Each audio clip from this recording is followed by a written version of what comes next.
Hey everyone, it's Grapes and welcome to a very special edition of Salty Runback here at CLOL Top 4. I'm live from my hotel room. It is 1 o'clock in the morning and we are almost ready to get this video episode out, but I wanted to let you guys know a couple of things before we get into things. First of all, the part one that we recorded, the headlines, was filmed before day one, and the second part, which is our interview with Winnie and SkyTec from St. Louis, was filmed after day one, and so you might see a bit of a disconnect there. Unfortunately, we weren't able to get the timings completely right, but we wanted to make sure we got an episode while we're here in CLOL. And also, unfortunately, we're not going to have the video feed for this episode. Something happened on our end technically with some of the video feeds.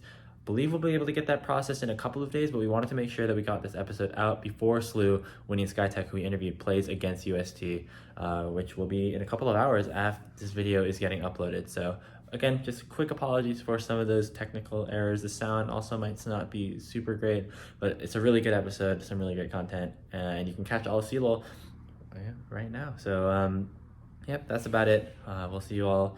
Enjoy the episode of Salty Runback.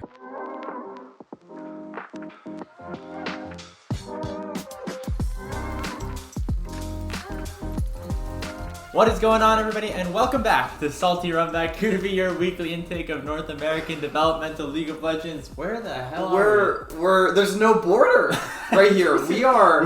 we're like right here. How crazy is that? We are live from Los Angeles, California, because we have both been invited to be a part of the production team for the CLOL Top 4. How incredible is that? I know. Isn't that amazing? And at Riot Studios as well. I mean, a dream come true to be there, for me at least. I'm sure for you as well. Like, sure. I can't believe we're here, but I mean, it's going to be so fun. Like, seeing the teams and the players. We got to talk to some of them already today, and they're all excited. Like, everyone's geared up and ready to go.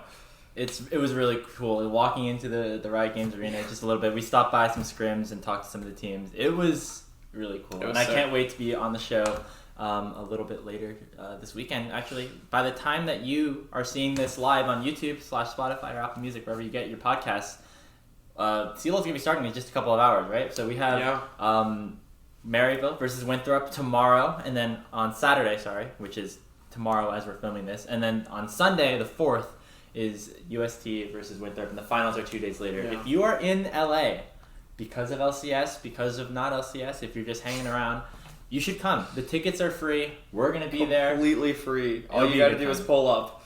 Yeah. Hawk, you were there as a guest. I know. I was there last year when tickets were $10. So if I could do it, you all can do it. It was pretty cool. And the studio looks a lot different. If you've been to Riot Games Arena, you know, for VCT this year, they've like revamped it a little bit. I mean, it's like the same, but like it's different as well, if that makes sense, and it looks great. I don't really have much to add other than the games start at 3 p.m. Eastern, noon Pacific. So again, if you're in town, get in a little bit before noon, come watch the pre-show, hang out. And if you're online, we're going to be on twitch.tv/LCS, which is also a first for me. Is that a first for you? Have you been on LCS? What was promotion on? I'm trying to think. No, promotion was on Challengers League. There were some portions of CLOL last year, like top 16, that were on LCS, but I think I was on the B stream for those. Okay. And then also Proving Grounds used to be on LCS, but yeah, this I guess is my first LCS stream. So some cool. First yeah, so firsts, yeah, it's gonna be awesome. Yeah, and in terms of some other content, I know Summer Split starts in a week, or it's supposed to, for NACL on the qualifiers. Where we have some plans to maybe come out with some team preview videos. It's the schedule being so streamed. We have 2 rosters as of now, and the games theoretically start a week from tomorrow. Today's Friday, so yeah, it might just be more of a regular episode. Yeah, we'll see what happens. We'll see.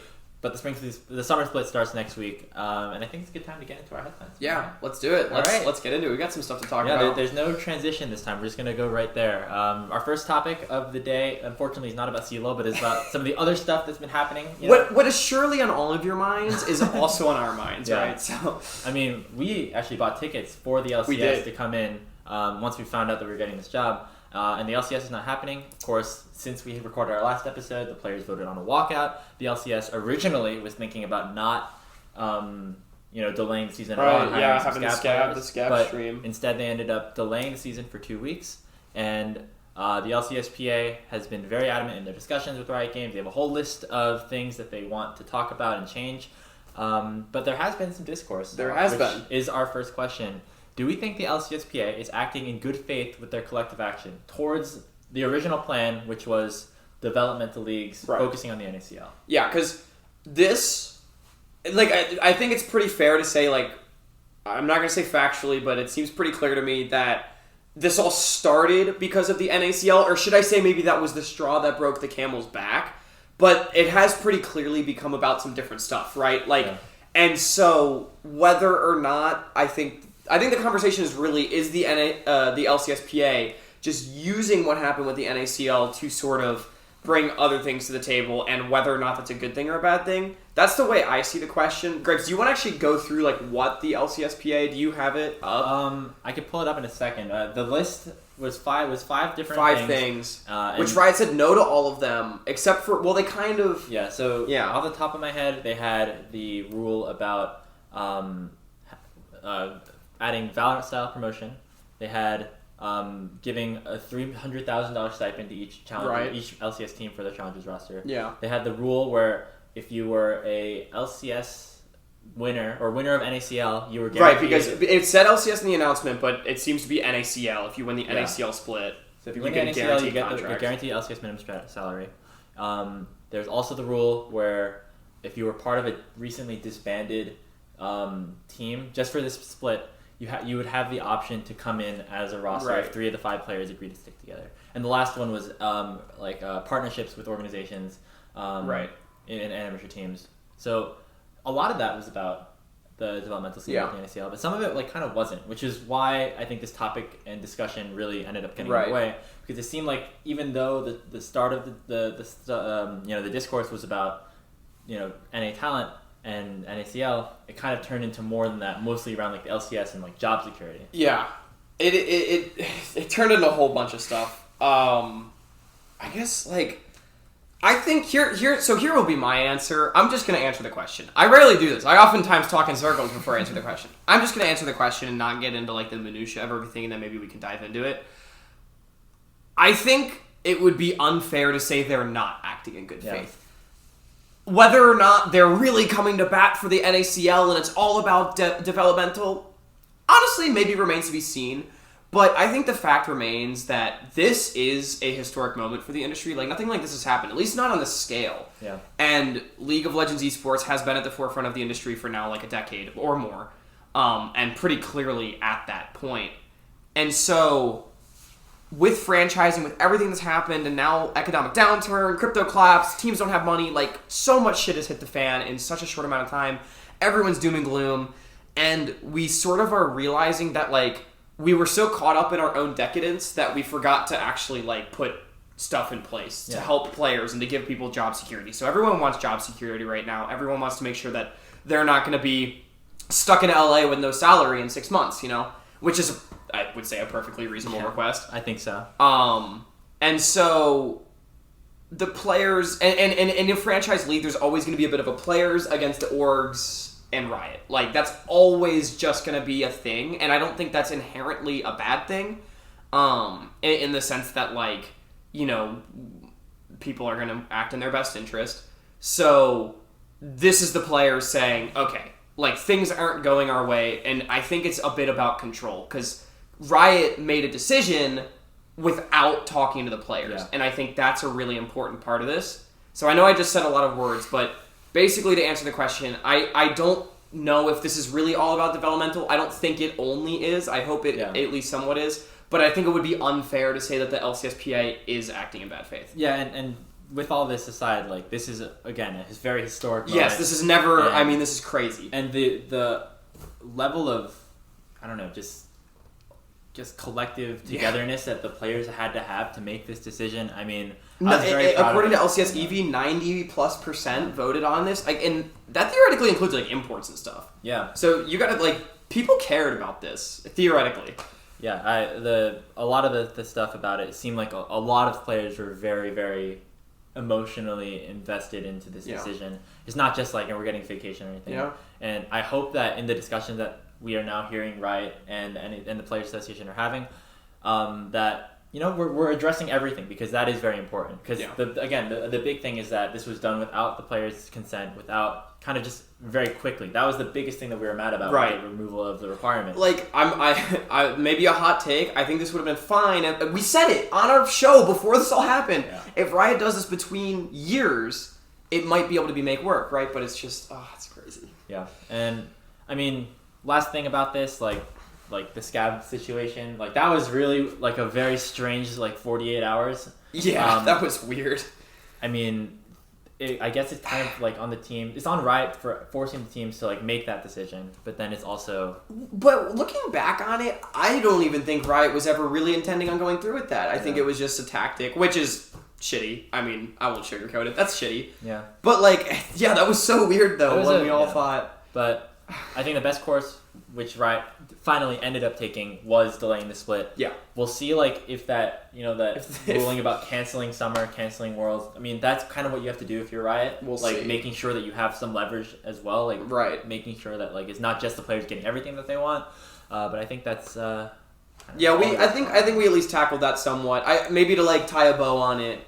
I think the bottom line is this is historic, and change, I think it's fair to say, was needed. Yeah. Regardless of what side of the fence you fall on with all this, whether or not you care about NACL, you're only an LCS fan, you love NACL like us, change was needed, and the players, I think, needed to do something. And so they felt that now was the moment. And I think that's fair. So that's kind of where we're at. I want to shout out Shibby's podcast as well. He just talked with Cubby. Yeah. Sit down with Shibby. Check him out. So if you want to hear a little bit more of the in-depth conversation, I think that they got into that a little bit more, specifically about some of the requests that Riot had. I mean, that the Players Association had, which some of them were, I think, realistic. Some of them weren't very realistic, but that's kind of what you have to do if you're negotiating. Right. And hopefully all of that kind of gets ironed out in the next couple of weeks because I want to watch the LCS. I know. Obviously, we all do. But all this started because of the NACL, and I think we can get into our next topic kind of because of that. Yeah, because in addition to the list of requests, the walkout vote, everything else, Riot announced some new changes to the NACL. Initially, after dropping the requirement, it didn't really seem like a really super concrete plan was in place, but throughout the next week or so, they ended up finalizing things. And I think about a week or so ago from today, the announcement came out, which announced a couple of different things. First of all, instead of 16 teams, there will now be 10. It's the teams that promoted in, plus the 3 challengers teams, plus all the current standing amateur teams, which is Fear and Wildcard. And then also, instead of Tony Top, it is Team Fish Taco, who is in the tournament, and then Disguise from the streaming world, the influencer world. I'm sure you all watched the show match. If you're watching the show, they probably watched the show match. It's a double round robin now. All the qualifiers are also going to be streamed, which is another huge win just for the scene as a whole. Revenue sharing is another thing that I think we can tackle here. But overall, out of all these decisions that Riot made for the changes, do we think that they will help improve the league for this year? Yeah.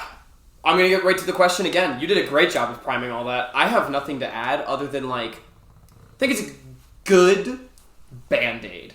As in, given the situation that Riot put themselves in, given the situation that they put themselves in, with seeming no plan, I think the plan that they have come up with is solid. I think it makes sense. I think we're going to have an NACL split that will be entertaining and get to showcase NA talent. We've already seen the Disguise roster picked up. It looks fucking hype.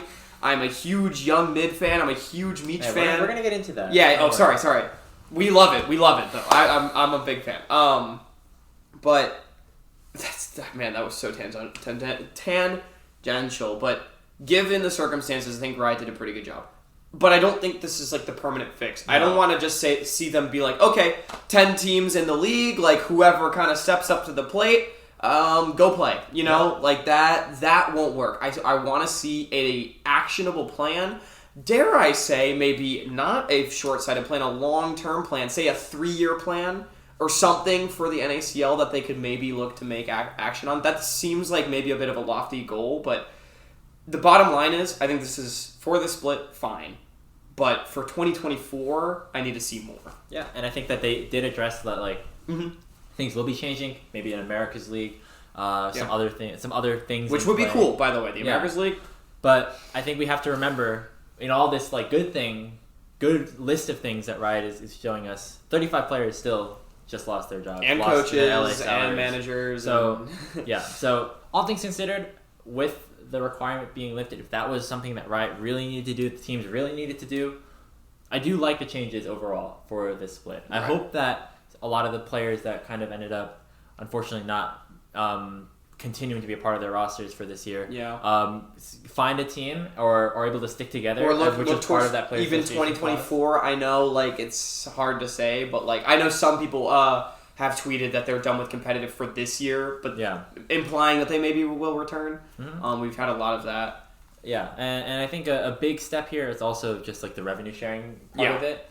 I don't know exactly what that's going to look like. I know Twitch subs are going to be a part of it. I guess I'll now be using my Twitch Prime on twitch.tv/LCS Challenges, which is the new URL that they came up with. But I feel like if that is just the only area of revenue sharing, it's not going to be enough. It's a start again, but it's not the solution. It's moving in the direction of a solution, right? Mm-hmm. So we'll see. I think kind of in a way this is sort of like if everyone had money, if all the orgs had money, this league like would work really well. Yeah. Oh, totally. I mean, and that's just it, right? Is if everyone had money, I feel like the steps to get there should have been done beforehand. Right. And now we're playing damage control. Yeah. And the problem is, right, people's expectations have been one thing, and maybe we need to manage those, but yeah, I mean, it's moving in the right direction, like we said, I think. Yeah. Finals are also going to be on the LAN this year, which was really unfortunate because that did not happen in spring. But I am happy that is going to happen. Some more players going to be in maybe this hotel room. Or maybe. I think this is like the Riot Hotel. We got like cards. Yeah. We came in that were like Dear Riot Travelers, so it seems pretty like they've got an agreement. Shout out Riot Games. Shout out Riot Games. All right, let's move on to topic number 3. Which is still on the NACL, and we'll talk about some CLOL after that. A new team has entered the league, TFT of course, but then also Disguise, the popular streamer, Disguise Toast of Offline TV and Hearthstone fame, comes together with a really great roster. It's Fake God, Romeo, Young, Meech, Zazel, and Golden Glue as their coach. So 3 of the 5 players from Cloud9 Challengers who just won the split, and then in my opinion, 2 of the best prospects that we have in those carrier roles with Young and Meech.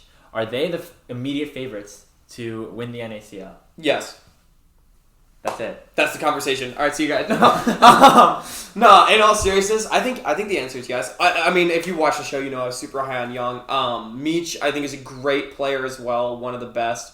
And then you've got 3 of the returning champs, right? And I know when we did our roster tier list at the beginning of the spring, we kind of liked our mix of like veterans and prospects and stuff. And while obviously all these players have NACL experience, like this is a better mix than last split's C9 roster because we're replacing Diplex and Lost, who might be better players right now, with some prospects who maybe can develop. Right, exactly, and they're all NA talent as well. And like, I think any team having Zazel, to me from the outside looking in, seems like such a steal. Like, he's pretty damn good at support, and he seems like such a leader and like a good presence for teams. Like, being able to learn alongside him from Meech is probably going to be incredible. Like, I know Meech and Breezy have been kind of tied at the hip for a bit recently, which is great, but I do think it'll be kind of good for Meech and wherever Breezy ends up as well, them maybe to play with different players and kind of get that experience. Yep. And I mean, I fucking love this roster. Like, I don't even know what else to say. I'm a big fan of it as well. I mean, it's, again, 3/5 of Cloud9, which did win Spring Split. Yeah. But we have to also remember, 2 pieces coming in, Young and Meech, less experienced than somebody like Diplex, MNS, or Lost.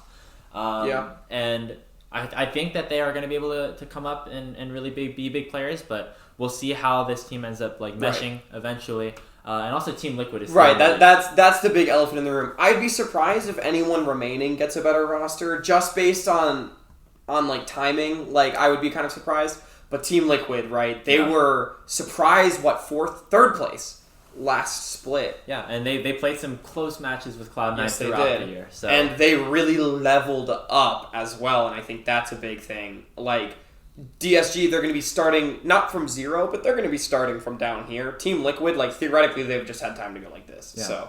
So that's, I feel like I would, in my head, that's Team Liquid challengers are my favorites they're your win, favorites. Okay, but I think Disguise like is very closely like a 1A 1B situation, but it's mostly because of like the amount of time they've been together. Yeah, because in theory, like the mix of roster with veterancy and rookies like is similar across both the teams. It's just Team Liquid has had a little bit more time together. Yeah, I think that's totally valid. I'm gonna go full Coper, DSG baby. Can we talk about before we head on to the next topic? Yeah, how great influencer teams will be. Did you see that show match? Dude, 100,000 viewers. So good. That is more than double, I think, the amount that any NACL broadcast got over the last year. And the NACL broadcast has been great. And it's just having that influence of another streamer just kind of builds a lot of hype.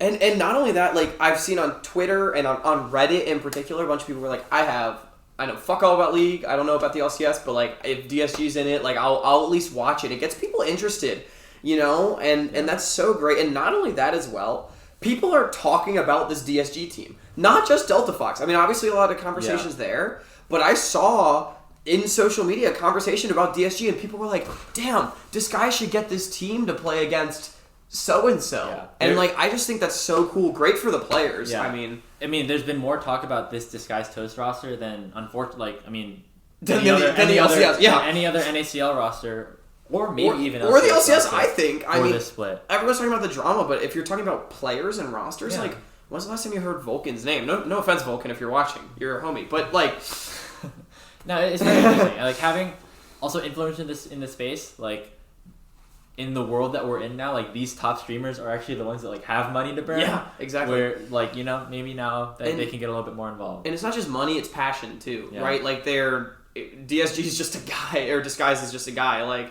that's great. So. Yeah, they have and also the roster is just built really well, as we kind of alluded to. So we are big Disguise fans coming into this. We are Disguise fans. So it should be a good time to watch. I'm very excited for this roster, and hopefully we get some more not leaks, but like announcements and things like that as the split goes. One would hope that the rosters will be announced ahead of time, Graves. So, 8 days until the NACL starts as we're recording. Let's head on to our next topic, though. We're going to get into CLOL. The reason that we're here sitting next to each other today. The only reason we're not talking more about it is because we've had a whole month where not a whole lot has changed, so we've hit on it a little bit already. So, so we got one like serious question and then one for fun question a little bit here. Let's start off with the serious one, though. So we have the 4 teams coming in. Of course, they've had about a month since the top 8, so we discussed some of like the narratives already, but I want you to pick one player from one of the top 4 rosters who's going to be the most important for their team's success. Yeah. The biggest X factor in this weekend of games. Yeah. I've got a couple players in mind, but for me, I'm feeling pretty strongly that SLU Winnie is going to be the biggest X factor. When we've watched SLU in the past, they have so heavily relied on Winnie, particularly around the bottom side of the map, generating advantages. And, like, I just think the way that this player plays, when Winnie's on, he is carrying games. Yeah. And when Winnie's off, the team struggles a little bit more. So that's my answer. I do think there's, like, a couple other players that definitely are in the conversation, but that, to me, is the most clear. I like Winnie a lot, of course, with AoE. Was really just like, especially in the beginning of that split, right? Like he was really like the main character of that roster. And last year too, you know, I mean, Winnie's been around for like a while in the collegiate space. I think this is his 4th time coming back to LA to participate in the championships. Really? So 4th time. It's gonna be fun, and I think his playmaking style is really fun to watch, and I'm excited to see that like on the stage, which is gonna be really cool. My actual answer is gonna be from Winnie's opponent in the semifinals on UST. I mean, we can't have this conversation without talking about Shogo. Right? Yeah, that was my other like top. Yeah, Shogo was the main character of CLOL 2022. Yes, ran through the entire bracket, played a different champion in every single game of the top 8 forward, and just generally is a huge reason of UST's success. Yeah, and it's important to note that I think a lot of players have announced that this will be the last year that this roster is going to be together. And for Shogo, he's not had the opportunity to play in the NACL qualifier, so this is his like last chance to prove to NACL teams, to pro teams, before he goes on to his next college, like, hey, I'm somebody who really is worth investing in. And I think with the way that this UST roster is built as well, almost more than before, but like kind of in a similar way to 2022, like he's going to be a really, really big piece of this team. Because it's an 80 carry meta right now. Shogo is that guy. Right. I think he's going to be the biggest difference maker. This is a moment to mention. We're on 13-9 for top 4, if you weren't aware. So we are in like MSI patch. I think was 13-9. So we're like in that sort of style. No new items, but that does mean I'm with you. Shogo was definitely the main character last year, and it's gonna be really hard to ignore him if he repeats. Has any team ever repeated as Maryville? Back to back, no. Yeah, Maryville's won in 17 and 19. Right. So, I mean, UST, they could really make a statement. And we've got our 3 most recent winners here, which is crazy. And then SLU, who's never even been this far. So the narratives are already really exciting. I'm like, definitely with you. So, Shogo is my other pick, and I figured if I didn't pick him, you would. Like, the guy's cracked. And, like, the players on UST would tell you the same thing. You know, we're calling Shogo the main character, but I think they know that Shogo is, like, they play to him. And they make him the main character, so... Yeah. Have some new pieces around him, of course, compared to last year. Dardock is here. Daption is here. Which apparently he requested to play with Daption. So, like, I mean, it's... Yeah. I feel like on the other side, though, with Maryville and Winthrop, like the other side of the bracket, those teams feel a little more well-rounded to me. Especially Maryville. Like, I don't think there is a main character on Maryville. I know we were in their scrims today and no leaks, but, like, they, even as a team, are so equal parts in many ways, listening to them and...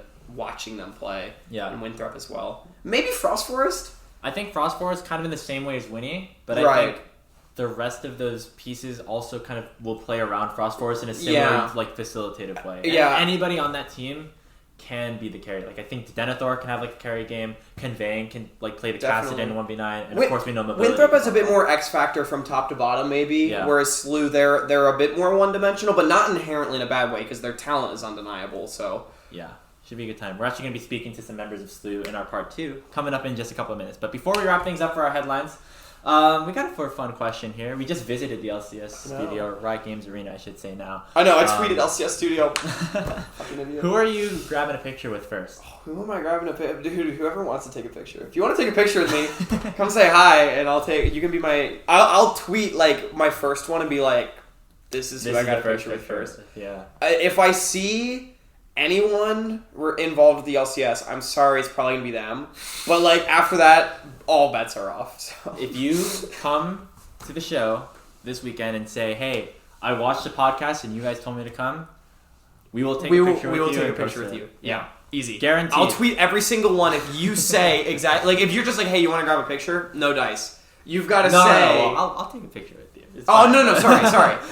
I should make that clear. I'll take a picture with you. I'd love to take a picture with you. No posting, though. But I won't post it. I will... If you come to me and you say, I watched your show and I heard you all talking about this, I will tweet that beautiful photo of us. Every single one. That means that they got like 25 minutes into the show. So that means that they're really... That means they're like... They weren't just scrolling through. They really committed. Yeah.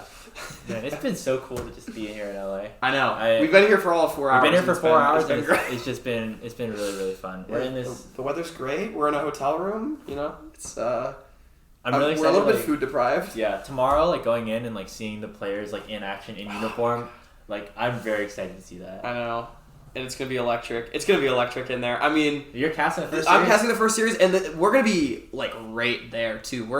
There's multiple balconies. They used to be higher up, but now we're kind of, like, down right by the crowd, so... It's fucking crazy, man. It's crazy. Remember... Tickets are free. You just walk up to the studio, show up. If you're in the LA area, if you're not in the LA area, I know like some of the GVU boys like Meslo and Coltho are coming. Really? Are they really? Meslo's about an hour away from me, but they're going to be driving over to the studio. So if you're around, messages. I know you live in California. I don't know. Messages is totally watching. You got to know he's watching. California's a big state, but if you're around, it's true. Yeah, if you're in San Diego, that's like a 2-hour drive. Yeah. Well, we'll say hello. And for anyone that's like, you know, I don't know why you'd be on the fence, but if you're on the fence or whatever, like, you know, we're going to tell a story on the broadcast, and we're always going to go with that, but this is going to be, I think, an interesting top 4. I think this is the most stacked top 4 we've had, at least in a long time, and these teams might be closer than we're expecting, maybe. Yeah. Well, remember last episode we had that question: are we destined for a UST Maryville final? And I think both of us kind of were leaning towards yes. Yeah. The more we talk to players, the more it's getting answer. spicier. Yeah, it's shifting more towards like it's gonna be all 4 teams fighting for that shot pretty equally. Yeah, I'm just super excited. I've got nothing else to say. I mean, it's going to be amazing, and these players, these teams, they've worked so hard to get here, so you should come support them. Yeah. So have we. So. Well, we're going to be here. Yeah. And that's going to do it for our headlines portion. But very special part 2. We got some friends coming up. Yeah, we're going to come back in just a couple of minutes. Well, it'll be instantaneous for you guys. We're going to be talking with Winnie and SkyTec from St. Louis University. We'll see you in a bit. All right, we're back. Actually taking place the next day. From when we recorded our first part, but we're here with some very special guests, and they're very much worth the wait. SkyTec, Winnie, welcome to Salty Runback. How are you guys doing? We're good. We're exhausted from all the prep, but we just really want to win CLOL. Yeah, no, doing well. Obviously, this is my first in-person podcast experience. I kind of watch a lot. I watch a lot of kind of basketball podcasts, like Jay Redick, Playoff B. He has his own, like Paul George. So it's kind of cool, now being the ones in front of the camera, just seeing kind of how it all looks. Even yeah, no, you guys got a cool nose high hotel room set up right here. Yeah. Oh no, it's really great to talk to you all. I mean, we're with you. We're also gassed. I was jumping. It may have been a 3-0, but Kangas and I were jumping up and down up there in the casting booth, going crazy, feeling a little tired. But I mean, it's great that you all were able to do this because, I mean, you'll have a big series tomorrow up against UST. We'll get into this maybe a little bit more later, but like first thoughts, how you feeling about that? People are sleeping on us for some reason. Everyone says UST, they're the favorites somehow, but if you look at our roster, all of us have been in academy before, and I just think we're gonna surprise a lot of people. Maryville was batting for you guys in the interview. I don't know if you all heard that. They were saying y'all are slept on. So. Well, yeah. I mean, any initial impressions on the games happening today? Or?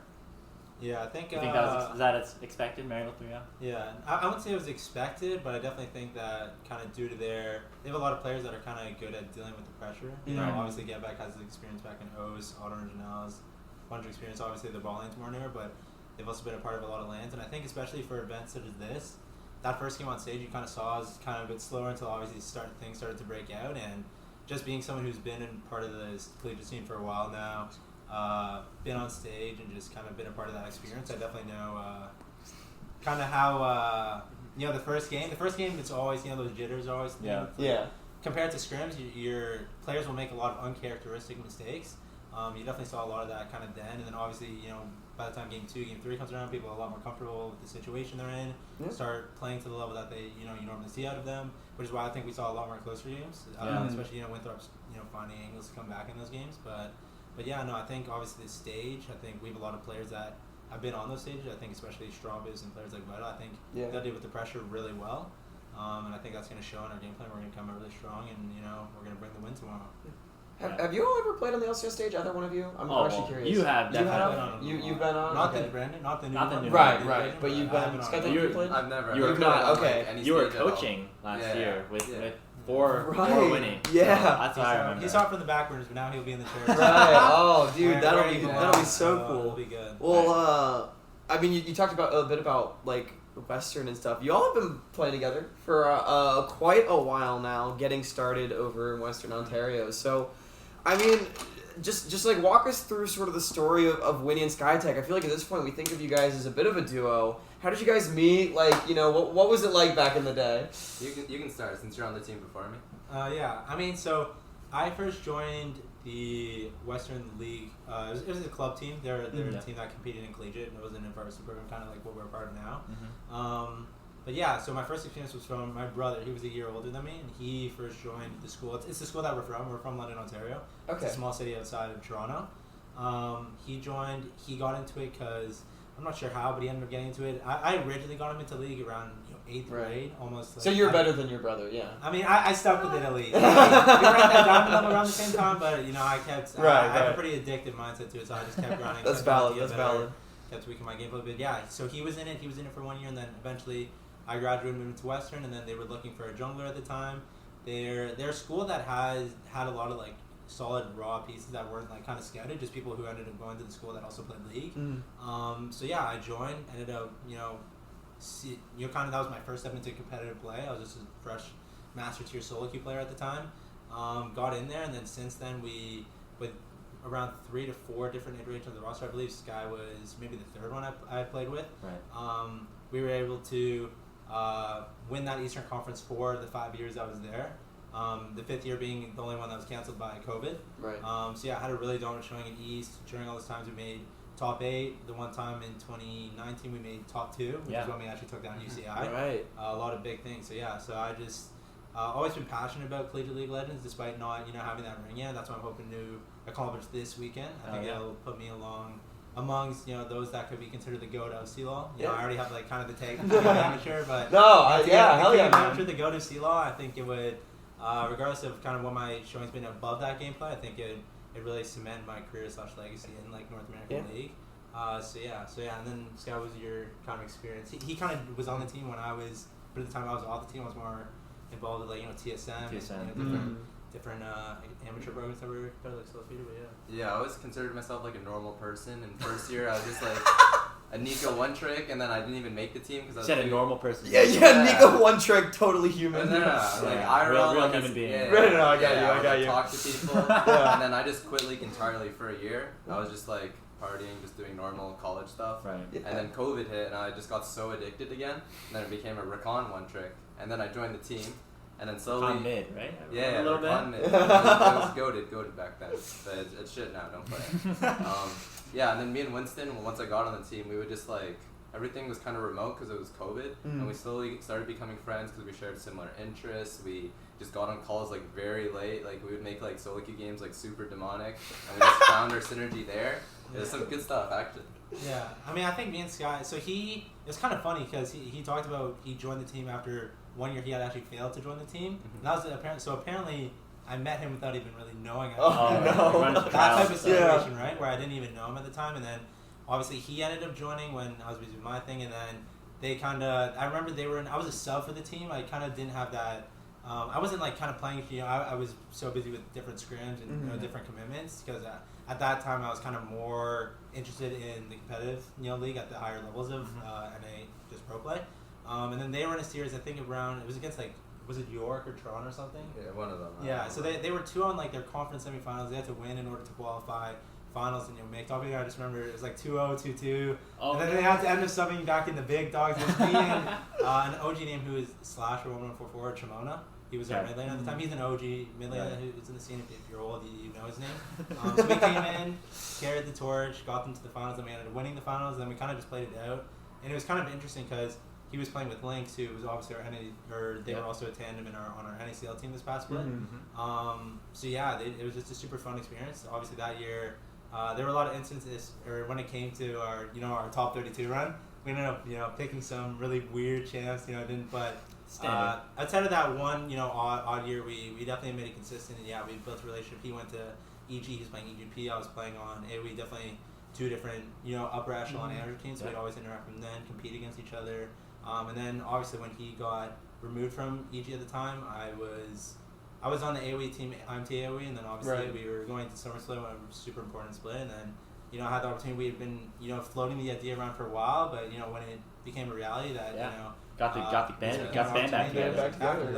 That was the first time that we kind of really seriously played on a team at a really high level, and we've been successful ever since. We're trying to bring that success back together this weekend. Yeah. That was actually one of our questions in the before we got there. Yeah. No, it was great. Back to Western for just a little bit. What was it like playing for like a club program, right? Because UWO doesn't have like an official backing. There's no varsity program. Compared to now moving to SLU, and was that part of your decision making process to be a part of something with a little bit more structure? I can start the first part just about being on a club team. Everything is run just by the love of the game. We just have one manager who's just volunteering, and he like kind of has to wake us up for scrims. It's like really like unorganized, and it's just everyone's just playing just because they love League of Legends. But it's actually a big contrast when you come to SLU, because you have everything laid out for you. Like, of course, we got like merch actually. Yeah. You guys dripped out. They got me dripped out right now. With the SLU flag. Yeah. Back at Western, like even for the photos, we didn't have a jersey yet, so all of the photos on Wikipedia are just wearing a black shirt. So it's a big difference. Yeah. No, I remember at least from my angle, it was kind of, I was always really, I kind of mentioned it bit previously, but I've always been a super competitive person. You know, growing up, I was playing in a lot of team sports, and the one reason I really stuck with League is because it has like a really big, you know, collaborative environment. Just the fact that you can play with your friends and all that, that was what really drew me in and kept me interested. And then with that, you know, when obviously I joined the club team, obviously when you're at a school where it's not your varsity kind of obligation, a lot of people it's like more so a passion project. They have other obligations, right? You know, you have to be realistic. It's important to get good grades, prioritize your education and stuff. And sometimes I would be at the point, especially as a first year, you kind of have a lot more easier, you know, not as super aggressive class compared to, you know, some of the engineering students and all that. And there were actually like 2 engineer students who were on the team. So it became to, sometimes it would come to a point where it's like, you know, I would kind of like find myself with the fact, I'm putting in so much hard work because I want to be so successful because I'm competing in this and I don't want to half-ass it. And then, you know, I see some of my teammates and I'm like, they're struggling to kind of pick up new things, trying to, you know, struggle to just, you know, practice based off availability and all that. And I was like, if I ever do get the experience and I end up getting to the skill level where I get recruited to a varsity program, I hope to come into it playing with players on a level that kind of already embody that, you know, a lot of professionalism around league, take it super seriously, have a lot of commitment to it, things like that. You're not having to kind of motivate the players yourself as a teammate. They're kind of self-motivated, and that's definitely what I found here. I think just kind of watching, especially like these past 2 weeks, we boot camped actually in St. Louis, which our director provided for us, which was awesome, just actually getting to meet the whole team, just seeing kind of their philosophy, their approach to the league, and everything like that, and seeing what they do out of the game, and see how seriously they take it, and just seeing their individual skill level. It's really rewarding, because this is kind of the first CLOL. I've been to a bunch of, maybe like 5 now lands, where I actually like am confident going into it that we can win it, rather than, you know, showing up to be that upset, you know? Right. So yeah, that's kind of the mindset that I really enjoy from coming from a varsity program. You can actually kind of come into it with the approach that we can actually do this, and that's what we will do this weekend. Yeah.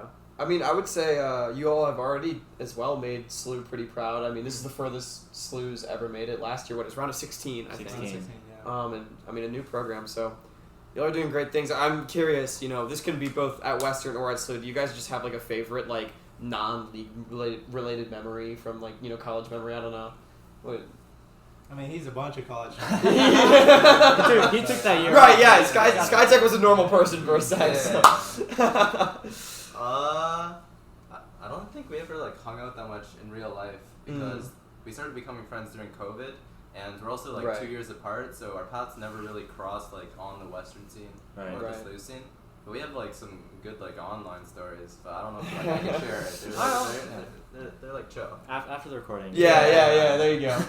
That's valid. I'm just sorry to interject really quick, and then Winnie, you can answer. I know Winnie, you're a grad student, right? I know years kind of get weird when you're transferring, but what year are you in school? I'm gonna just go back to first year and just raw dog it first year. Just raw dog it. Cool. Makes sense. All right, that's cool. Yeah. You're studying like some pretty intense stuff right now. Yeah, I wouldn't say it's too intense, but I mean, just like, it's kind of funny. Well, he didn't really talk about it, but like, what's kind of your reasoning to go into first year? Because I'm sure you could have like moved along. Yeah, he's a good story for I could have transferred my credits, but like, I just want to be a first year again, like meet those connections, have a good stable friend group. I just want to like, I don't want to go into first year already having credits. I just want to be like a boot camp, really. Right. Just meet the boys. Just start along with everyone else. So the plan is to stick around for a while. Yeah, absolutely.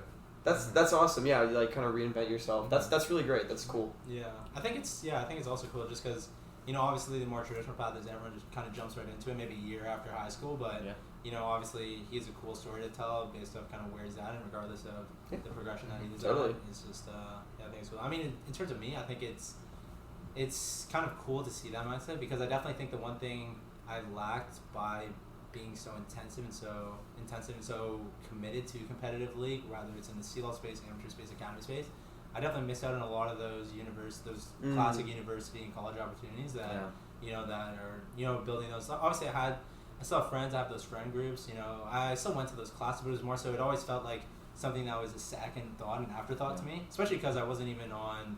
Since it was my hometown school, I was at home during first year as well. So obviously I knew people in the dorms, but I'm not there every day. I'm not, you know, building those connections. So that's definitely something I missed out on. And that's obviously there's sacrifices with whichever kind of lifestyles you live, you know. Sometimes people might think that, kind of obviously we have really cool opportunities to do, but we definitely miss out on some other things. Right. So yeah, but definitely, or I guess you kind of talked about what I'm doing right now. So as of last split, it was like January. I still wanted to compete in NACL because it was kind of the new academy system. Yeah. It had been a while. Maybe it was the summer of 2020, which I was consistently competing against those academy teams, and then this was another opportunity I had to do so again. So I wanted to make sure that, you know, if this if this was an opportunity that I was going to have, I wanted to make the most out of it. Yeah. And then obviously it was really nice because SkyTec had joined SLU first, and then obviously with me it was more so I already finished my undergrad, so school was kind of an afterthought then. I wanted to see what I could do at the competitive level, and then obviously they needed a jungler after one of their tournaments, and I was just like, if it's something that I know that I can balance both, it's definitely something I want to, you know, have that security, but also you know, still stay involved in the CLOL space and while still being able to compete. So it's something I juggled, and just because it's online, it's right now I'm doing project management, so kind of a one course, 8-week course, and I had 2 of those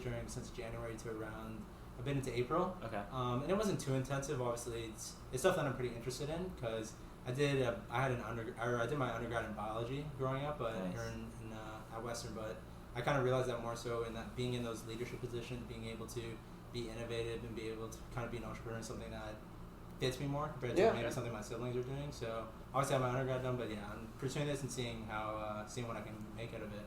Before we get into discussions about this weekend, I want to touch quickly on just the last split you guys have with AOE, because we're covering CLOL right now, but we also cover the NACL throughout the year.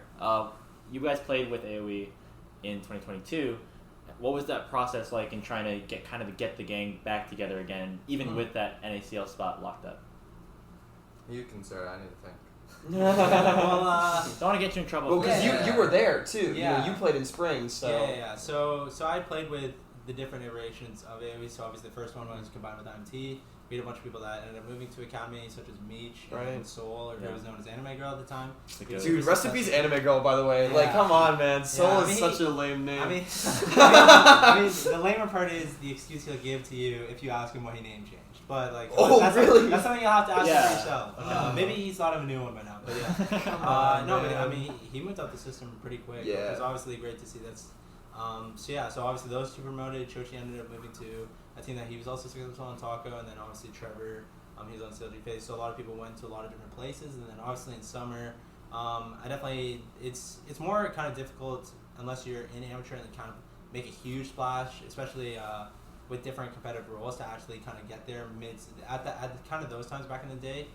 There weren't a lot of changes mid-split, so obviously you want to. We should go back to those times. Yeah, there was a bit too many changes mid-split. Can't believe I'm saying that. Maybe just due to kind of the lackluster changes that were previously. But yeah, so I mean, going into it, obviously AOE it was a super good team. We were always top 2, and I still, like I said, I've been so committed to competing for so long. It's something I was definitely looking to do again, especially with my summer. And then obviously, there were going to be a lot of different pieces that we needed to fill. And the first one, there was Lynx, who was on Taco from the split before, and I know he had been on Western, and I kind of saw him because he actually lived in London. I'd see him sometimes I'd go over to his house. I'd sometimes see him play in person. And I really liked the way he played, or kind of how his physical setup was. It looked like he was really efficient. I kind of knew that he had the potential to be a good player, and he kind of showed glimpses of that on Taco, and I wanted to make sure. That was something I could do. Just have a really reliable carry. If I can just interject super quick while you're telling the story, were you heavily involved in the summer roster building as a returning member? So I mean, I've been ever since kind of that wildcard roster. So that was for the past 3 splits. I had really heavy involvement in all the rosters I built. I've always thought that even though I was a player, I really think that since I play so much Tolkien, I'm really kind of invested in the scene. A lot of people know me. In terms of finding kind of talent and who I think kind of are skilled players, or who sometimes either it's a project player or some people who are kind of solidified talents, but they've been in unfortunate situations. I think a good example is Meech. I think he's really good. I think eventually he'll be LCS as long as he sorts out a lot of kind of some of the individual things, the things outside of the game that kind of hold him back a bit. And that was something I was able to help him with when we played on my first opportunity playing with him. But obviously, he and Trevor, they were even in the PG that they did play before. They ended up having to deal. They actually had it's public info, but they had a competitive ban. So obviously their names back in the day. So their names got taken out. At the running for a bit, obviously lose that popularity because you aren't the ones playing, right? But they were just people I was really interested in playing with and, showing how talented they were, especially because they were on kind of not the best rosters that kind of could show their talents.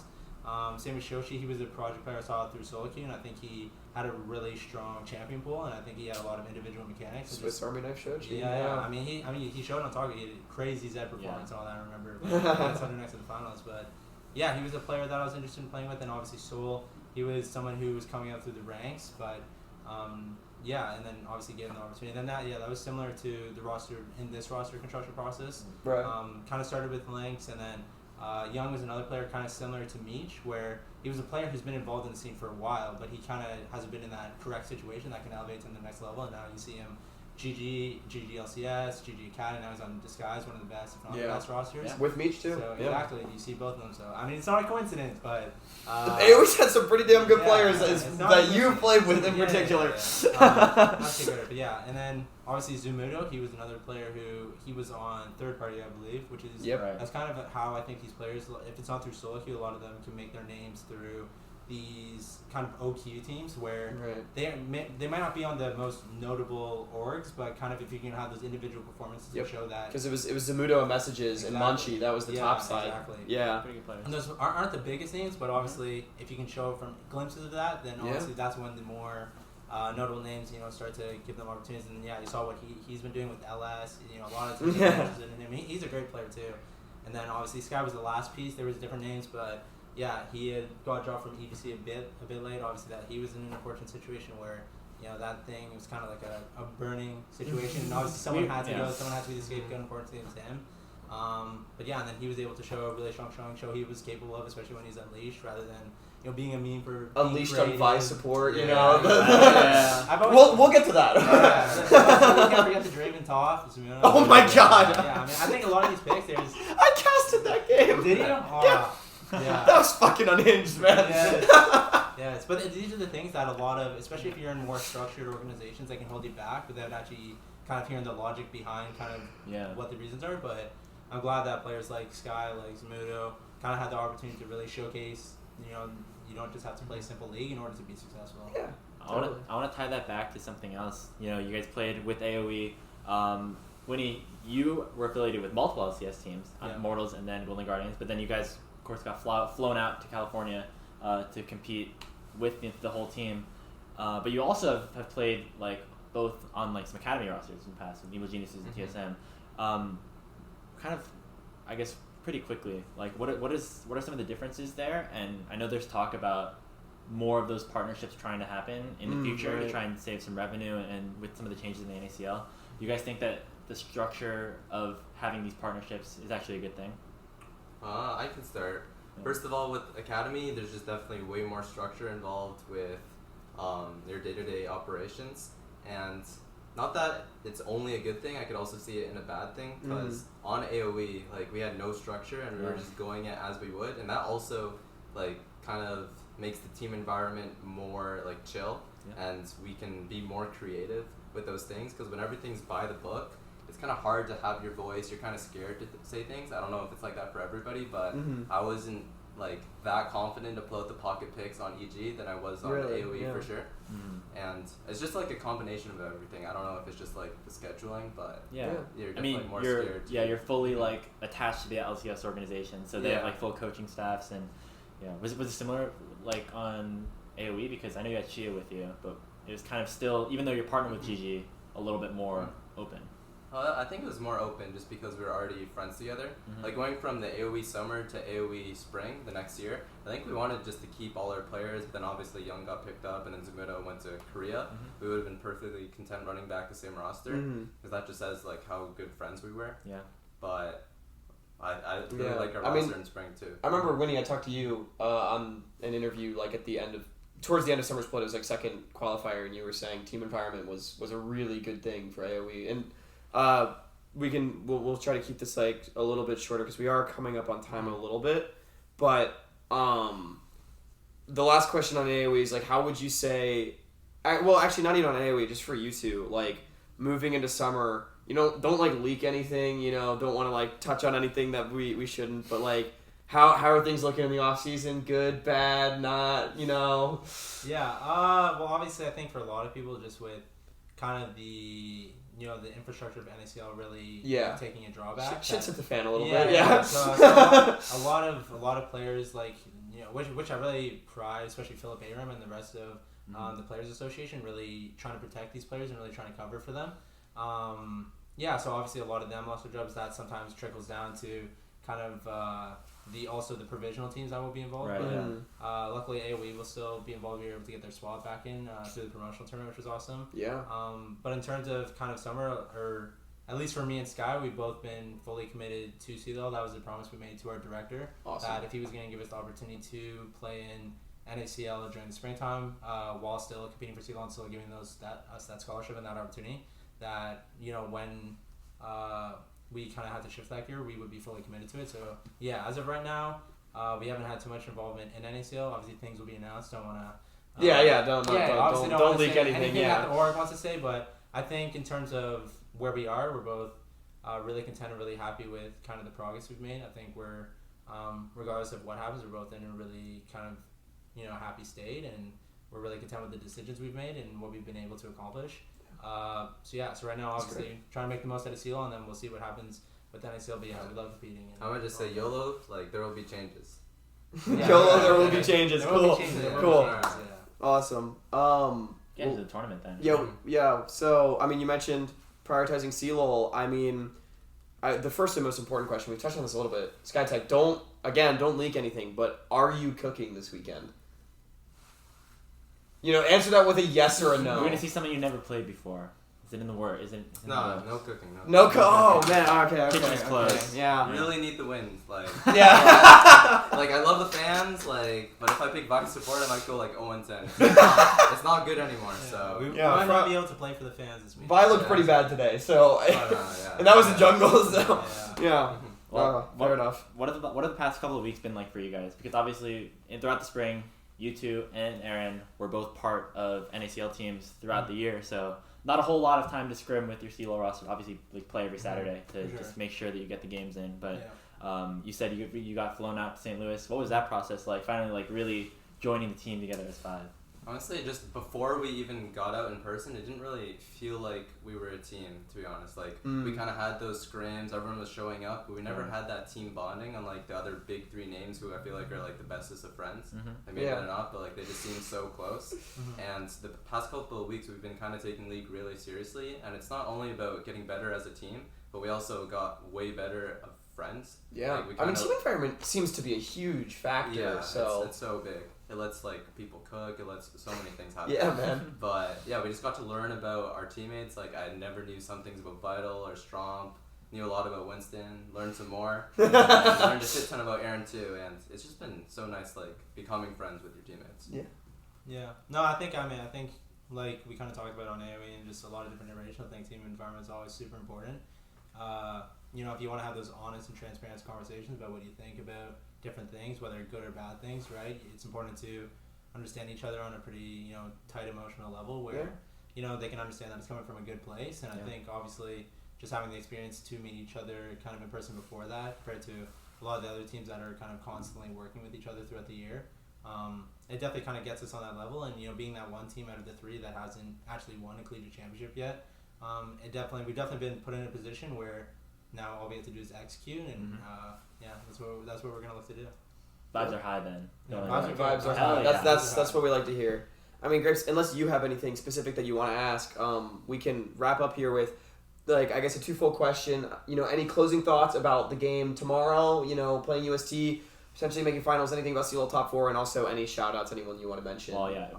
This is the time. Say something spicy. We might put in the broadcast tomorrow. That is true. If you say something spicy, we will talk about it.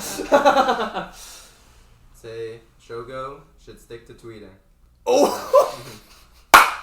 I mean, he does do a lot of it. It's what he's actually good at. So maybe he should say in that way. He's been tweeting a lot about the new patch. He might build the wrong items tomorrow. I don't know. He's been very upset about what's going on. No, I mean, I think when it comes down to it, I think especially getting to learn. He talked about getting to learn your teammates more on a more closer level. I think especially someone that really sticks out to me is Strumpus. I think kind of his career is similar to mine, especially, but I think it's even to a kind of worse degree where a lot of narratives and nepotism and just things that happened early on into his career really held him back. And if he had made a couple different decisions or kind of if just people given him a couple different opportunities, I think he could have. And he thinks so himself, he could have been at the LCS level, and despite that might be hard to believe, but I definitely think that after playing with him and getting really close to him, just seeing his work ethic and seeing his ability to kind of learn new champions, just be prepared, be ready, and actually take it really seriously, I think that me and him will be the best mid-jungle in the tournament. I think it won't even be close. I think we'll be able to win a lot of games through it, and I just think that, especially with our roster, we have a lot of stage and pressure players that won't let kind of the moment affect their natural habits, the way they play, and I think USD has a lot of players that will crack under the pressure. I think you'll see that tomorrow will be really dominant, really close games, or not close games, but I think after those dominant performances, they'll start getting pretty emotional, and I think it could turn in one direction pretty quickly. It happened in Maryville last year. Yeah, so that's true. Against USD. All right. I mean, do you have anything else? I'll also say one more thing. Go for it. Floor's all yours. Yeah. I mean, I think also there's a lot of kind of legacy names in the tournament. You have Orange, Dardoch. I don't think they're at the level I'm at now, and I think that there's a reason that they are in collegiate. So I mean, we're just gonna have to show that tomorrow. I have respect for them, but there's a reason they're here and not in the big leagues now. So. Oh man, I love it. That's awesome. Well, SkyTec, what do you? Any other? I mean, he already hit us with the. She hit us with the Shogun. I'll hit the option of it. You should stick to enchanters. Don't play anything else. Okay. You're a good guy, but just put your shields on Shogun. Oh man. We'll see if that will be enough to get them across the line. I don't think it will be. I love it. I love the spice. Well, y'all, thank you so much for taking the time to talk to us. Of course. This was really awesome.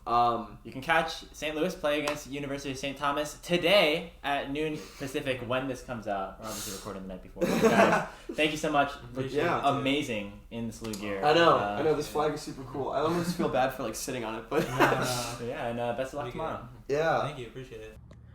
Thank you guys for watching. Again, really sorry about some of the video technical difficulties. Hope you enjoyed my stick figure art that I made. But that's going to do it again for this episode. Thank you very much for watching through everything. You can catch St. Louis University taking on UST at 12 Pacific, 3 o'clock Eastern today as we release this episode on all of our platforms. So thank you very much for watching. And if you disagree with anything that we said, you can take it with a grain of salt. I've been Grapes. Hawk is probably sleeping at this point. We'll see you next time.